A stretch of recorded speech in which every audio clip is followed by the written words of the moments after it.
শিক্ষার্থীরা আশা করি সবাই ভালো আছো। আজকে আমরা বাজার চ্যাপ্টারের 4 নম্বর ক্লাসটি নিব, যেখানে আমরা ঢাকা বোর্ড 2017 একটা প্রশ্ন তুলে রেখেছি।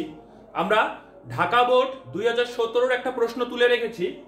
আমরা স্বাভাবিক মুনাফা নিয়ে আজকে কাজ করব। আগে স্বাভাবিক মুনাফা নিয়ে কাজ করব, তারপরে ঢাকা বোর্ড 17 আমরা ক্লিয়ার করব। তাহলে শিক্ষার্থীরা আমরা শুরু করি।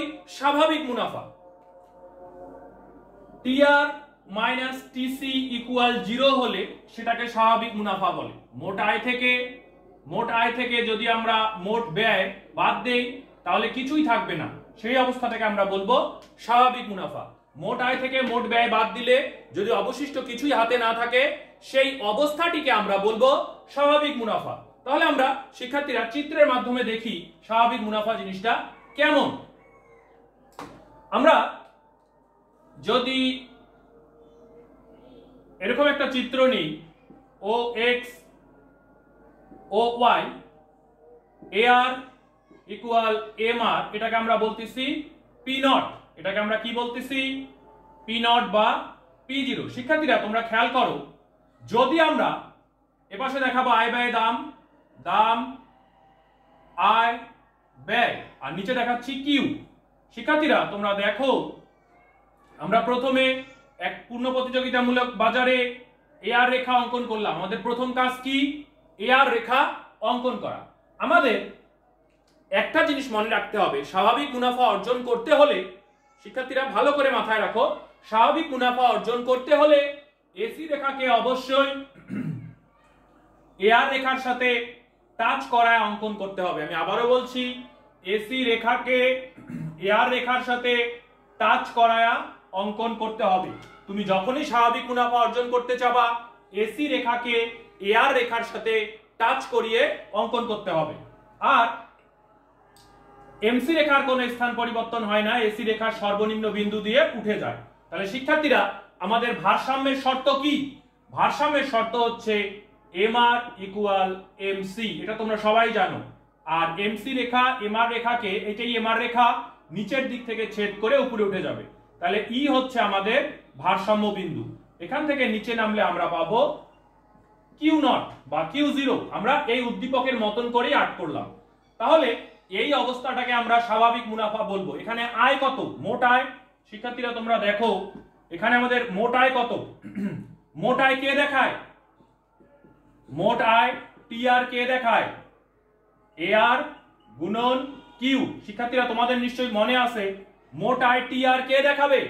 এ আর রেখা। এ আর কে কিউ দ্বারা গুণ করলে আমরা মোট আয় পাবো। আমরা যে কোনো ক্ষেত্রে এ আর কে কিউ দ্বারা গুণ করলে আমরা মোট আয় পাবো। এ আর কত? এই যে এ আর রেখা, এ আর রেখার গোড়ায় আছে পি নট। তাহলে পি নট গুণন আর কিউ কত? এই ভারসাম্য বিন্দু ই থেকে নিচে নামলে আমরা কিউ পাবো, কিউ নট। তাহলে দৈর্ঘ্য আর প্রস্থ গুণ করলে এই বক্সটার ক্ষেত্রফল পাওয়া যায়। আমরা জানি আয়তকার ক্ষেত্রের ক্ষেত্রফল, আয়তক্ষেত্রের ক্ষেত্রফল কি? দৈর্ঘ্য গুণন প্রস্থ।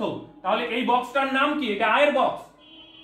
ও Q not E P not, এটা হচ্ছে আয়ের বক্স। এটা হচ্ছে আয়ের বক্স। তাহলে এ আর রেখার গোড়া থেকে আমরা আয়ের বক্স পেলাম, দৈর্ঘ্য গুণন প্রস্থ। তাহলে এ আর কত? O P not. A R এর মান বসাইলাম পি নট, আর কিউ নট কত? কিউ কত? এই পাশে আমরা কিউ দেখাচ্ছি নিচে। তাহলে কিউ নট, বা আমরা এইভাবে লিখতে পারি ও পি নট গুণন ও কিউ নট। শিক্ষার্থী আমরা এভাবেও লিখতে পারি, দৈর্ঘ্য গুণন প্রস্থ, ও পি নট এই জায়গাটু আর ও কিউ নট এই জায়গাটু। তাহলে দৈর্ঘ্য প্রস্থ যদি আমরা গুণ করি তাহলে আমরা পেয়ে যাব এই আয়তক্ষেত্রের ক্ষেত্রফল, O Q not E P naught. এবার আমরা মোট ব্যয় বের করব। ঠিক একই ভাবে মোট ব্যয় কে দেখায়? এসি রেখা। তাহলে মোট ব্যয় টিসি সমান, মোট ব্যয় টিসি সমান, এর সূত্র কি? মোট ব্যয় বের করা আমরা 2 নম্বর ক্লাসে শিখছি, এসি গুণন কিউ। আমার এসি কত? শিক্ষার্থীরা তুমি দেখো এসি কত? এসি কে কিউ দ্বারা গুণ দিলে আমরা মোট ব্যয় পাবো। তাহলে এখানে আমাদের এসির সাথে কোথায় লাগছে? এই ই বিন্দুতেই এসি। দেখো, তাহলে ই বিন্দু থেকে বামে গেলে এসিও কত আমাদের? P not. আমাদের এআর ও পি নট, যেহেতু এসি রেখাও এখানে টাচ করছে এই জন্য আমাদের এসি ও পি নট, তাহলে ও পি নট গুণন ও কিউ নট। কিউ কত? এই বরাবর নিচে নামলে কিউ কত? O Q not. তাহলে ওই একই দৈর্ঘ্য গুণন প্রস্থ। ব্যয় কত হলো? ব্যয় হলো O Q not E P naught. তাহলে এখানে এই কথাটাই, আয়ের বক্স এইটা, ব্যয়ের বক্স এইটা, এখানে ওদের লিখতে হবে এখানে আয় ব্যয় সমান হয়, স্বাভাবিক মুনাফা অর্জিত হয়েছে। এখানে আয় ব্যয় সমান হয়, স্বাভাবিক মুনাফা অর্জিত হয়েছে, এটা লিখতে হবে যে এখানে আয় ব্যয় সমান হওয়ায় স্বাভাবিক মুনাফা অর্জিত হয়েছে। এখানে লিখতে হবে কিন্তু এটার নিচে যেখানে আয় ব্যয় সমান হওয়ায় স্বাভাবিক মুনাফা অর্জিত হয়েছে। আমরা জানি মুনাফা সমান টিআর মাইনাস টিসি। তাহলে টিআর কত নামছে আমাদের? টিআর কত? মোটায় কত? O Q not E P naught আর টিসি কত নামছে? ওই একই O Q not E P naught, ওই একই নামছে। তাহলে একই বক্স থেকে একই বক্স বাদ দিলে জিরো থাকে, এই বক্সটা থেকে যদি এই বক্সটাই বাদ দেই জিরো থাকে। তাহলে শিক্ষার্থীরা আমরা খুব সহজে এইভাবে স্বাভাবিক মুনাফা বের করতে পারি। তোমরা দেখো স্বাভাবিক মুনাফা হতে গেলে অবশ্যই এসি রেখাকে ই বিন্দু দিয়ে টাচ করিয়ে আট করতে হবে। আমাদের কাজটা কি? এসি রেখাকে এআর রেখার সাথে টাচ করিয়ে অথবা ই বিন্দু যেটা ভারসাম্য বিন্দু থাকবে সেখানে টাচ করিয়ে আট করলে আমাদের আয় ব্যয় সমান হবে। তাহলে শিক্ষার্থীরা আমরা শিখে গেলাম স্বাভাবিক মুনাফা। এবার আমরা ঢাকা বোর্ড 2017 সলভ করলে বুঝে যাব যে স্বাভাবিক মুনাফা কিভাবে আমাদেরকে করতে হবে। আমরা এখন করব ঢাকা বোর্ড 2017। শিক্ষার্থীরা তোমরা ভালো করে দেখো, এখানে বলছে এটা ঢাকা বোর্ডের প্রশ্ন, আয় ব্যয় মুনাফা নির্ণয় করো। এই উদ্দীপক থেকে আমরা মোট আয়, মোট ব্যয় এবং মুনাফা নির্ণয় করব। আয় ব্যয় এবং মুনাফা। তাহলে দেখি আমরা আয় ব্যয় মুনাফা বের করি। তাহলে মোট আয়, মোট আয় টিআর সমান, টিআর এর সূত্র কি? এআর গুণন কিউ। শিক্ষার্থীরা তোমরা জানো টিআর এর সূত্র কি? এআর গুণন কিউ, এআর গুণন কিউ, এটা হচ্ছে টিআর এর সূত্র। তাহলে এখানে এআর কত? এই যে এআর রেখা, এই যে এআর রেখা, এআর এর গোড়ায় আছে পি নট, এই যে এআর, তাহলে ও পি নট আমরা ও থেকে লিখবো বা শূন্য থেকে লিখবো। আর কিউ কত? এই যে নিচে নামো, এটা হচ্ছে P naught, O P naught. AR কত? ও পি নট গুণন কিউ কত? এই বরাবর নিচে নামো, O Q naught, O Q naught, O Q not. তাহলে দৈর্ঘ্য আর প্রস্থ গুণ করলে আয়ের বক্স কত হবে শিক্ষার্থীরা? এইটা দৈর্ঘ্য, এই যে এই গোটাটা, আর এইটা প্রস্থ, তাহলে O Q not E P naught. শিক্ষার্থীরা তোমরা দেখো এই বক্সটা কিন্তু এআর রেখা বরাবর হয়েছে। আয়ের বক্সটা কোন রেখা বরাবর হয়? এআর রেখা বরাবর। আয়ের বক্স কোন রেখা বরাবর হয় শিক্ষার্থীরা? আয়ের বক্স এআর রেখা বরাবর হয়। এই এআর যেহেতু আয় দেখায়, এই এআর দ্বারা যেহেতু আমরা আয় বের করি, ভালো করে মাথায় রাখো, এআর দ্বারা যেহেতু আয় বের করি এজন্য এআর রেখা পর্যন্ত আয়ের বক্স হয়, শূন্য থেকে এআর রেখা পর্যন্ত। এবার একইভাবে আমরা মোট ব্যয় বের করব। মোট ব্যয়, একইভাবে আমরা মোট ব্যয় বের করব, একইভাবে আমরা মোট ব্যয় বের করব। শিক্ষার্থীরা আমরা মোট ব্যয় বের করব। মোট ব্যয় টোটাল কস্ট ইকুয়াল, সূত্র কি? মোট ব্যয়ের এসি গুণন কিউ। আমরা জানি এসি গুণন কিউ, এসি কে কিউ দ্বারা গুণ করলে আমরা মোট ব্যয় পাবো। এখানে এই ই বিন্দু থেকে নিচে নামলে দেখো এসির সাথে লাগছে এফ বিন্দুতে। এই ই থেকে নিচে নামো, এসির সাথে কোথায় লাগছে? এফ বিন্দুতে। তোমরা ই থেকে নিচে নামো, এসির সাথে কোথায় লাগছে? এফ বিন্দুতে। এফ, এই এফ বিন্দুতে এসির সাথে লেগেছে। এখান থেকে বামে আসলে পাবো P1। তাহলে এসির মান কত? P1 এসির মান, কারণ ই বিন্দু থেকে নিচে নামলে এসির সাথে কোথায় লাগছে? এসি রেখা যেহেতু ব্যয় দেখাবে, এসির সাথে লাগছে এফ বিন্দুতে। এফ, এখান থেকে বামে আসলে পাবো P1। তাহলে এসির মান P1, এসির মান এই যে এসির সাথে এখানে লাগছে, এসির মান P1। তাহলে শূন্য থেকে আসবো ও P1, এসির মান কত? ও P1, এসির মান ও P1। আর গুণন কিউ কত? এই বরাবর নিচে নামো, কিউ নট বা ও কিউ নট, তোমরা যেটাই দাও, ও কিউ নট। তাহলে এটা দৈর্ঘ্য। এবার দেখো দৈর্ঘ্য কিন্তু কমে গেছে। এবার কোন জায়গাটুকু আমরা নিচ্ছি? এইটা হচ্ছে ব্যয়ের বক্স, দৈর্ঘ্য প্রস্থ, বা উল্টা দিকে দাও, এটা দৈর্ঘ্য এটা প্রস্থ, তাহলে ব্যয়ের বক্সটা ছোট এইটুক এসি রেখা বরাবর। তাহলে কত হবে ও কিউ নট এফ, এই যে এফ রেখা বরাবর এসি থেকে আসলো এফ P1। শিক্ষার্থীরা বোঝা গেছে? এটা দৈর্ঘ্য এটা প্রস্থ, তাহলে ব্যয়ের বক্স কি হলো O Q zero F P1। এই এসি রেখা বরাবর ব্যয়ের বক্স হয়, এফ বিন্দু থেকে বামে আসলে এসি রেখা বরাবর ব্যয়ের বক্স হয়। তাহলে শিক্ষার্থীরা আমরা মোট আয়ও বের করলাম, মোট ব্যয়ও বের করলাম। আয় হয় এআর রেখা বরাবর, আয়ের বক্স হয় এআর রেখা বরাবর, এটা এআর রেখা এত বড়, আর ব্যয়ের বক্স হয় এসি রেখা যেখানে বিন্দু পাবো এফ বিন্দু, এসি রেখায় যেখানে লাগছে এই দাগটা এসি রেখা থেকে পাওয়া যায় ব্যয়ের বক্সটা। তাহলে আয়ের বক্সটা এত বড়, ব্যয়ের বক্সটা ছোট। শিক্ষার্থীরা ভালো করে আমার আঙ্গুল খেয়াল করো, আয়ের বক্সটা এত বড় আর ব্যয়ের বক্সটা ছোট। ক্লিয়ার? আয়ের বক্সটা বড় এআর বরাবর বড়, আর ব্যয়ের বক্স এসি বরাবর ছোট। তাহলে এখানে আমরা কি লিখব, যে উপরের চিত্রে ব্যয়ের তুলনায় আয় বেশি হওয়ায় মুনাফা হয়েছে। উপরের চিত্রে আমরা কিন্তু গ নাম্বারে অ্যানসার করতেছি, আমরা গ নাম্বারে অ্যানসার করতেছি। উপরের চিত্রে ব্যয়ের তুলনায়, উপরের চিত্রে গ কিন্তু আগেই লিখতে হবে একদম শুরু থেকে। উপরের চিত্রে ব্যয়ের তুলনায় আয় বেশি হওয়ায় মুনাফা হয়েছে, উপরের চিত্রে আয়ের তুলনায়, উপরের চিত্রে ব্যয়ের তুলনায়, ব্যয়ের বক্স ছোট, ব্যয়ের তুলনায় আয়ের বক্স বড়, আয় বেশি হওয়ায় মুনাফা হয়েছে। তাহলে আমরা জানি মুনাফা সমান মোট আয় বিয়োগ মোট আয় বিয়োগ মোট ব্যয়, মোট আয় বিয়োগ মোট ব্যয়। মোট আয় কত ছিল এআর রেখা পর্যন্ত, এই বক্সটা মোট আয়ের box O Q not E P0, এটা আয়ের বক্স বড়টা আয়ের বক্স, আর ব্যয়ের বক্স কত ছোটটা এসি রেখা থেকে যে দাগ আসছে ও কিউ নট এফ P1 ছোটটা। তাহলে শিক্ষার্থীরা বড় বক্স থেকে ছোট বক্সটা যদি তোমরা বাদ দাও তাহলে এইটা হবে না মুনাফা, ব্যয়ের থেকে বেশি অংশটা,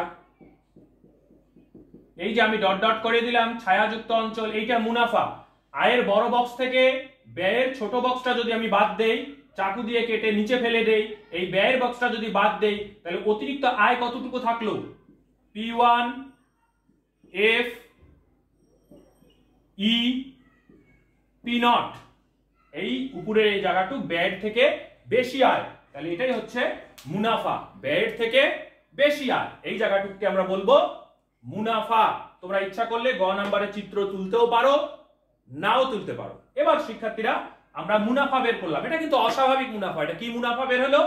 অস্বাভাবিক মুনাফা। কিন্তু এখানে কিন্তু অস্বাভাবিক মুনাফা আবার লেখা যাবে না, এখানে মুনাফাই লিখতে হবে। তাহলে শিক্ষার্থীরা আমরা আয় ব্যয় মুনাফা বের করে ফেললাম। এবার বলছে এই এসি রেখার নিচ দিয়ে আছে, এসি রেখা ই বিন্দুকে স্পর্শ করে গেলে কি হবে? ঘ নাম্বারে বলছে যে এসি রেখাটা উদ্দীপকে আছে সেটা ই বিন্দুকে স্পর্শ করে গেলে কি অবস্থা দাঁড়াবে। শিক্ষার্থীরা তোমরা দেখো, আমরা একটু আগে স্বাভাবিক মুনাফা পড়ছি, এসি রেখা এখন নিচ দিয়ে আছে, এসি রেখা আয় রেখার নিচ দিয়ে থাকলে মুনাফা হয়, মানে আয়ের নিচে ব্যয় আছে। আয় রেখা এআর রেখা, এআর রেখার নিচে আছে এসি রেখা, এই যে নিচে, এই যে অংশটা নিচে আছে, এখানে মুনাফা হয়েছে এই জন্য। তাহলে আয়ের থেকে ব্যয় যখন নিচে থাকবে তখন মুনাফা হবে। এখন বলছে এসি রেখা ই বিন্দু স্পর্শ করে গেলে মুনাফার উপর কি প্রভাব পড়বে।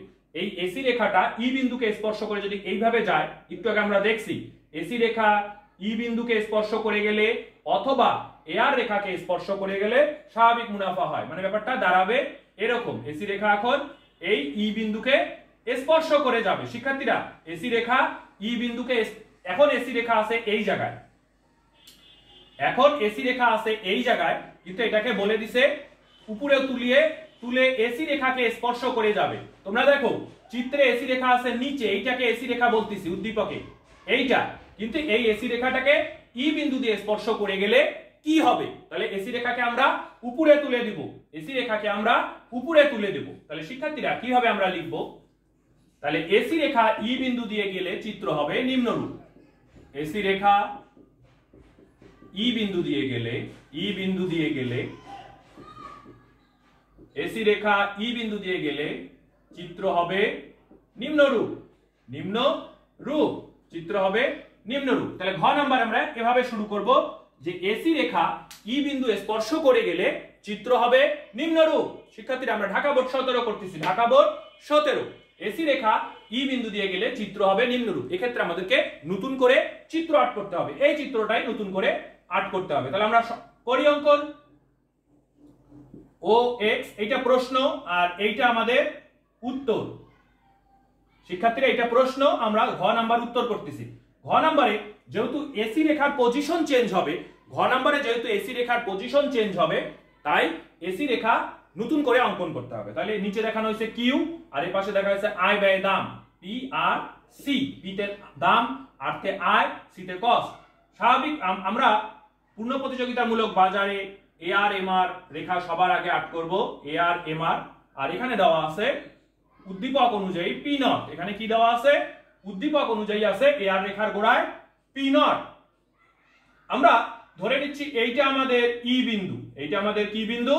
ই বিন্দু। এই ই বিন্দুটা এইটা, এই ই বিন্দুটা এইটা, এই ই বিন্দু দিয়ে এসি রেখা যাবে। তাহলে ওই ই বিন্দু দিয়ে এসি রেখা যাবে। তাহলে আমরা এসি কে এখানে টাচ করায়া এই দিক দিয়ে তুলে নিলাম। এটা আমার কি হলো? এসি রেখা। শিক্ষার্থীরা আমরা এসি রেখাকে ই বিন্দু দিয়ে টাচ করিয়ে আর্ট করলাম। আমরা এসি রেখাকে ই বিন্দু দিয়ে টাচ করে আর্ট করলাম। এবার আমাদের কাজ এমসি। এমসির কোনো পরিবর্তন হবে না, এমসি এইভাবে চলে যাবে। তাহলে শিক্ষার্থীরা ঘ নাম্বারের চিত্রে ভারসাম্য বিন্দু কোনটা? এমআর ইকুয়াল এমসি হইছে কোথায়? এই যে এমআর রেখা, এআর আর এমআর রেখা একই। এই যে এমআর রেখা আর এই যে এমসি রেখা নিচের দিক থেকে ছেদ করে উপরে উঠছে। তাহলে ই হচ্ছে ভারসাম্য বিন্দু। ই থেকে নিচে নামলে উদ্দীপকে কত দেওয়া আছে? Q not. তাহলে এখানে আমাদের কাজ হয়ে গেল, চিত্র আমাদের হয়ে গেল। আমরা এসি রেখাকে ই বিন্দু দিয়ে টাচ করায় নিয়ে গেলাম, আমরা এসি রেখাকে ই বিন্দু দিয়ে টাচ করায় নিয়ে গেলাম। তাহলে আমাদের মোট আয় কত? এই চিত্রের নিচে দিবা মোট আয়। মোট আয় টি আর সমান এ আর গুণন কিউ। এটা আমরা জানি, মোট আয় বের করার সূত্র এ আর গুণন কিউ। এ আর কত আছে? এই যে এ আর রেখা, এ আর রেখার গোড়ায় আছে পি নট, এ আর রেখার গোড়ায় আছে পি নট। তাহলে ও পি নট গুণন আর কিউ এর মান কত? এই বরাবর নিচে নামো ভারসাম্য বিন্দু থেকে, ও কিউ নট এই জায়গাটু, দৈর্ঘ্য এত, প্রস্থ এত। তাহলে এই বক্সের নাম কি হবে? O Q zero, O Q zero E P not. এটা আয়ের বক্স, আগেও আমাদের আয়ের বক্স তাই ছিল। এ আর রেখা পর্যন্ত কি হয়? এ আর রেখা পর্যন্ত হয় আয়ের বক্স, আয়ের বক্স আমরা পেয়ে গেলাম। এবার আমরা মোট ব্যয় দেখব। মোট ব্যয়, মোট ব্যয় কে দেখায়? টোটাল কস্ট এসি গুণন কিউ। মোট ব্যয়ের সূত্র কি? এসি গুণন কিউ। এসির মান কত? এখানে ভারসাম্য এসি মানও এসিও ই বিন্দুতে আসে না। তাহলে এখান থেকে বামে গেলে দেখো এসিও কিন্তু ই বিন্দুকে টাচ করে গেছে। এসি কাকে টাচ করে গেছে? ই বিন্দুকে। এসি এই ই বিন্দুকে টাচ করে গেছে। তাহলে এসির মানও কত? P not. আমাদের এ আর এর মানও পি নট, আবার এসির মানও পি নট, কারণ এ আরও এই বিন্দুতে আছে, এসিও এই ভারসাম্য বিন্দুতে আছে। এই ভারসাম্য বিন্দুতে এ আর রেখাও আছে, আবার ভারসাম্য বিন্দুতে এসি রেখাও আছে। তাহলে এই যে এসি রেখা এখান থেকে বামে আসলে পি নট, তাহলে এসির মান ও পি নট, এই গোটাটাই এসির মান। আর কিউ এর মান এই বরাবর নিচে নামলে কিউ এর মান ও কিউ নট, কিউ এর মান এইটু। তাহলে ওই একই দৈর্ঘ্য, এই দৈর্ঘ্য আর এই প্রস্থ গুণ দিলে কত হবে? ওই এই বক্সটাই হবে O Q not E P naught, O Q not E P naught. আর তাহলে আয়ের বক্স এ আর বরাবর এইটু, আবার ব্যয়ের বক্স এসি বরাবর ওই একই। তাহলে এখানে আয় ব্যয় সমান হয়, স্বাভাবিক মুনাফা অর্জিত হয়েছে। তাহলে এরপরে আমরা কি লিখব? এরপরে আমরা লিখব এখানে আয় ও ব্যয় সমান হওয়ায়, এখানে আয় ও ব্যয় সমান হওয়ায় স্বাভাবিক মুনাফা অর্জিত হয়েছে। স্বাভাবিক মুনাফা অর্জিত হয়েছে। এখানে আয় ব্যয় সমান হওয়ায় স্বাভাবিক মুনাফা অর্জিত হয়েছে। বোর্ডে না দেখা গেলে মুখের কথা শুনে লিখবা যে এখানে বা উপরের চিত্রে আয় ব্যয় সমান হওয়ায় স্বাভাবিক মুনাফা অর্জিত হয়েছে। এখানে আয় ব্যয় সমান হওয়ায় স্বাভাবিক মুনাফা অর্জিত হয়েছে। আমরা জানি, আমরা জানি কথাটা লিখলাম না, আমরা জানি মুনাফা সমান মোট আয় বিয়োগ মোট ব্যয়। তাহলে মোট আয় কত শিক্ষার্থীরা? ওই O Q zero E P zero, O Q zero E P zero, AR রেখা পর্যন্ত মোট আয়। এই যে এআর রেখা পর্যন্ত মোট আয়ের বক্স। মোট ব্যয় এসি রেখা বরাবর, এসিও একই জায়গায় আছে, তাহলে এসিও ই বিন্দুতেই আছে, এআর রেখাও ই বিন্দুতে আছে, এসিও ই বিন্দুতে আছে, তাহলে এসিও হবে ওই একই।